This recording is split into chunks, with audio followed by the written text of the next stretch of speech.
आपको पता है, मैं ऐसी लड़कियों को भी जानती हूँ, जिन्होंने अपनी फैमिली की रिस्पॉन्सिबिलिटीज़ उठाते हुए, अपने पेरेंट्स का ध्यान रखते हुए, उनके साथ पूरी ज़िंदगी बिताने का डिसाइड किया। मैं ऐसी लड़कियों को भी जानती हूँ, जिन्होंने अपने घर के माहौल से खुद को बचाने के लिए पूरी लाइफ बाहर सर्वाइव किया है, अकेले सर्वाइव किया है, अपनी नई पहचान बनाई है। मैं ऐसी लड़की को भी जानती हूँ, जिसने शादी के बाद स्पेशली अपने बच्चे के लिए अपना पूरा करियर सेक्रीफाइस किया है, जो बहुत कुछ करना चाहती थी, बट उसने सब कुछ छोड़कर अपनी बच्ची पर ध्यान दिया। क्यों? क्योंकि उसकी बच्ची कुछ ऐसी प्रॉब्लम से डील कर रही थी जो ईज़ी नहीं है। मैं ऐसी लड़की को भी जानती हूँ, जिसने अपने परिवार की चॉइस के अगेंस्ट जाकर अपने करियर को चुना है, अपनी एक नई पहचान बनाई है, खुद के पैरों पर, खुद के दम पर खड़े होकर वो आज कुछ अपने लिए बहुत अच्छा कर रही है। और मैंने ऐसी लड़की को भी देखा है, जो शादी के बाद अपनी मैरिड लाइफ, अपने बच्चों की लाइफ, अपनी वर्क लाइफ, अपने पेरेंट्स, सबकी रिस्पॉन्सिबिलिटीज को पूरा करने की कोशिश करती रही। मैंने ऐसी लड़की को भी देखा है, जो बहुत खूबसूरत हाउस वाइफ है, जिसने खुद को डिवोट कर दिया है अपनी फैमिली के लिए, अपने बच्चों के लिए। मैंने ऐसी लड़की को भी देखा है, जिसने लाइफ में बहुत बोल्ड डिसीजंस लिए। आज वो इस लायक है कि वो अपने साथ साथ बाकी जो नीडी लोग हैं, जिनको मदद की जरूरत है, उनको भी हेल्प कर सकती है।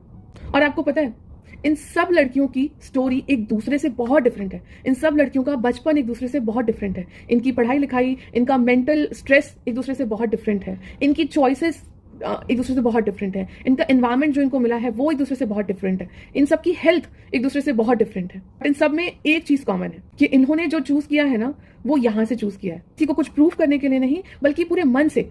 पर आपको पता है, परसेप्शन का यहाँ पर क्या रोल है?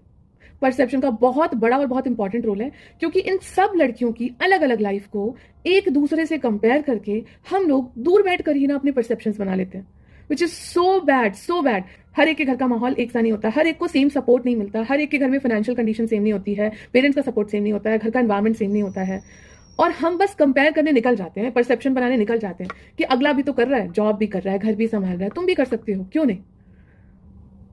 इनके अलावा ना जाने कितनी लड़कियां हैं जो किसी ना किसी हालात से फाइट करने के लिए अपने घर से निकलती हैं, मजबूरी में जॉब करती हैं, और फिर वो उनकी चॉइस बन जाता है। फिर वो अपने खुद के ड्रीम्स देखने लगती हैं, वो लाइफ में कुछ करना चाहती हैं। हमारे सबके पर्सपेक्टिव्स ना इंपॉर्टेंट होते हैं और किसी ना किसी चीज पर बेस्ड होते हैं। कुछ ना कुछ होता है जिसके ऊपर हम परसेप्शंस बना लेते हैं, which is not wrong. But जब हम अपने परसेप्शंस को इतना स्ट्रांग बनाते हैं कि हम लोगों को कंपेयर करने लग जाते हैं, लोगों को जज करने लग जाते हैं, उनको वो जो कर रहे हैं खुशी से ना करने देकर उनको वो करने के लिए फोर्स करने लगते हैं जो वो नहीं कर सकते, जिसमें वो अच्छे नहीं है। हमें फर्क समझना पड़ेगा, किसकी कैपेसिटी कितनी है, किसके पास एनर्जी कितनी बच रही है, किसके मन में क्या है, किसके ऊपर कितना बर्डन है, किसकी लाइफ में क्या चल रहा है। नहीं जानते, हम बहुत कुछ नहीं जानते और हम जानना भी नहीं चाहते, शायद जानने की जरूरत भी नहीं है। लेकिन परसेप्शंस बना के लोगों को डाउन फील कराने की जरूरत भी नहीं है।